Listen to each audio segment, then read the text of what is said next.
Jokowi berkomentar saat tahu Sekjen PDIP Hasto Kristianto jadi tersangka kasus suap. Sekretaris Jenderal, Sekjen, PDIP, Hasto Kristianto, ditetapkan sebagai tersangka oleh Komisi Pemberantasan Korupsi, KPK, dalam kasus dugaan suap yang melibatkan Harun Masiku. Presiden ke-7 Joko Widodo, Jokowi, pun memberikan komentarnya mengenai hal tersebut. Dia meminta agar masyarakat menghormati setiap proses hukum yang dilakukan oleh lembaga anti rasuah tersebut. "Ya, hormati seluruh proses hukum yang ada," kata Jokowi di Solo, Jawa Tengah, Rabu, tanggal 25 Desember tahun 2024, dikutip Kompas TV. Ketika ditanya soal ihwal proses hukum penanganan Hasto yang sedang berjalan itu, Jokowi mengaku tidak tahu.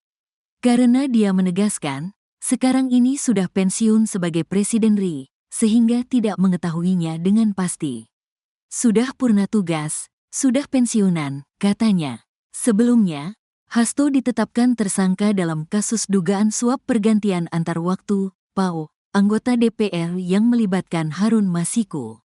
Sebagai informasi, Harun Masiku merupakan politikus PDIP dan eks-calon legislatif partai yang menjadi tersangka kasus suap tersebut.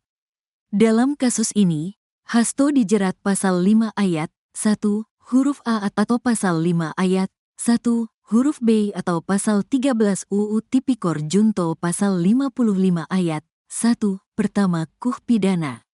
Diketahui, kecukupan alat bukti menjadi alasan KPK menetapkan Hasto sebagai tersangka. Hasto ditetapkan sebagai tersangka dalam pengembangan kasus suap yang menjerat eks-caleg PDIP Harun Masiku yang hingga kini masih menjadi buron. Adapun, perkara yang menyeret Harun Masiku itu diketahui telah bergulir sejak 2020 silam. Di mana, berarti KPK butuh waktu 5 tahun untuk menetapkan Hasto sebagai tersangka dalam pengembangan kasus Harun Masiku. Ketua KPK, Setio Budianto, menerangkan lembaganya menemukan kecukupan alat bukti dari hasil pemeriksaan, penggeledahan, hingga penyitaan. Ini karena kecukupan alat buktinya. Disitulah kemudian kita mendapatkan banyak bukti dan petunjuk yang kemudian menguatkan keyakinan penyidik untuk melakukan tindakan untuk mengambil keputusan, kata Setio kepada wartawan di Gedung Merah Putih KPK, Jakarta Selatan, Selasa, tanggal 24 Desember tahun 2024. Setio pun menjelaskan, pada 2020 lalu, penyidik tidak begitu yakin untuk menjerat Hasto sebagai tersangka. Namun, saat ini, buktinya sudah diyakini cukup kuat untuk menetapkan Hasto sebagai tersangka. Tentu melalui proses tahapan-tahapan sebagaimana yang sudah diatur di Kedeputian Penindakan. Baru kemudian diputuskanlah terbit surat perintah penyidikan. Jadi, sebetulnya alasan pertimbangan itu, kata dia. Sebagai informasi, KPK menetapkan Hasto sebagai tersangka atas 2 kasus dugaan korupsi. Pertama, kasus dugaan suap terkait PAO anggota DPR RI dan kasus dugaan merintangi penyidikan perkara Harun Masiku. Dalam kasus suap, Hasto bersama Harun Masiku dan orang kepercayaannya, Doni Tri Istiqomah, diduga memberikan suap kepada Komisioner Komisi Pemilihan Umum, KPU, saat itu, yakni Wahyu Setiawan.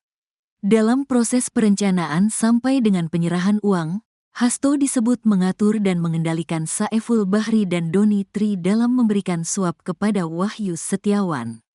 KPK juga menemukan bukti, sebagian uang yang digunakan untuk menyuap Wahyu untuk meloloskan Harun Masiku menjadi anggota DPR, berasal dari Hasto. Kedua, soal kasus perintangan penyidikan, Hasto disebut memerintahkan seseorang untuk menghubungi Harun Masiku agar merendam ponsel dalam air dan melarikan diri.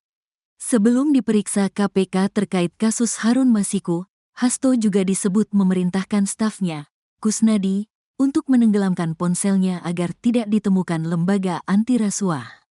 Selain itu, Hasto juga diduga mengumpulkan sejumlah saksi terkait kasus Harun Masiku dan mengarahkan mereka agar tidak memberikan keterangan yang sebenarnya.